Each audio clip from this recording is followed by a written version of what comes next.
Hey YouTube, I'm Always Post 975. I got tagged by Shenmueso, or Ben. I'll put a link to his channel and his video in the doohickey down below, and he is in my shuffle list.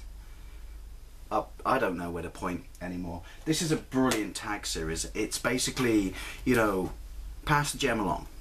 Talk about games you think that people have overlooked or never got sort of the love or attention they deserved, you know, when they were released, because they are generally absolutely brilliant games. And let's get them out there, let's highlight them, because, you know, why should only we know about a diamond in the rough?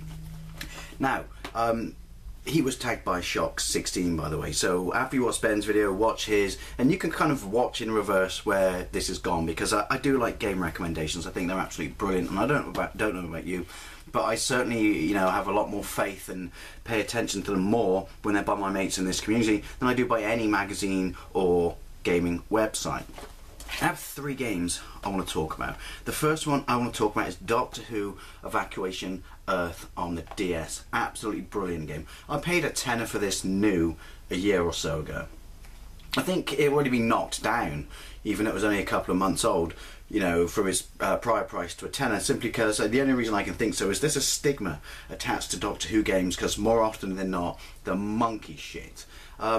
The only way I can describe this, and this is a good thing, is it's Professor Layton, but with Doctor Who. Puzzles aren't quite as difficult as Professor Layton's, but they certainly ain't a walk in the park. You explore, you know, certain locations, you do a certain amount of different sort of style of puzzles, some, you know, more arcadey, such as sliding tiles, and some a little bit more involved in, you know, based around having a steady hand and things like that. Production is absolutely amazing. It has the voice of Matt Smith and Karen Gillan.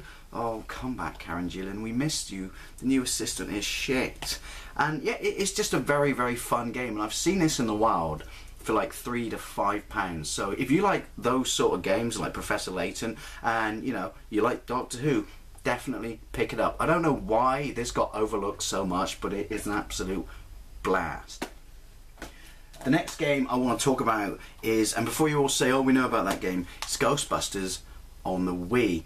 I don't know anyone apart from myself who holds this game in such high esteem, and everyone talks about the 360 and the PlayStation 3 versions, and they are good. They really, really are good. I mean, I played the 360 version from start to finish and I loved it, but this is something else.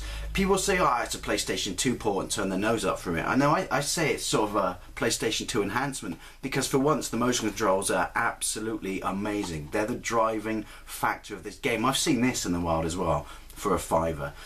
Yeah, to control the, you know, the proton stream with your Wiimote, and I've said it before in videos, it's a joy. The controls are so much fun, and flipping the nunchuck to fly a trap across the room and trapping the ghost, you know, by pulling him down, and it's just, this is what, as much as I enjoyed the 360 version, it just doesn't hold a fart to this. It's one of those rare examples of when they nail the motion controls properly on the Wii, they absolutely make such a difference to the game. Obviously it's written by Ramis, and you have all the voices of the people from the movies. Pretty much it's as close as you'll ever get to Ghostbusters 3. Generally engaging, generally funny, but for me it's this just makes it absolutely a blast, and no one ever talks about it on the Wii. They always talk about it on the other systems, and I think it's a truly underrated gem.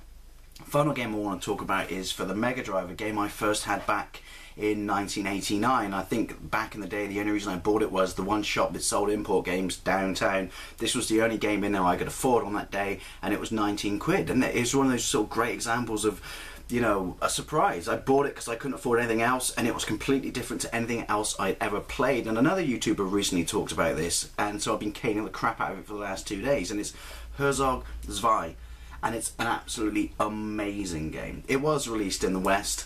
Rare example of the West having better box art than this, because this is Turkey Town. I mean, look at it. It's an interesting one. It is a real-time strategy game, but it's not full-on through-the-roof strategic. At the same time, while it is an arcade game, it's not, you know, super arcadey. It's a weird blend in the middle. It's like they wanted to prove that the home consoles, because this is a very early game in the Mega Drive's catalogue, could do a little bit more than the standard shooty fare, but at the same time, you know, I don't know, it's like a platform, a meeting point in the middle. They you know, they didn't want to go full on over the top, you know, strategy, because it might put people off. So possibly, you know, get people to take consoles more seriously and possibly use it as a bridging effect to these sort of games on the PCs at the time. I certainly had played no strategy games at this point, or real-time strategy games or anything like that, you know, until this game came out, and it definitely, you know, got me in that direction.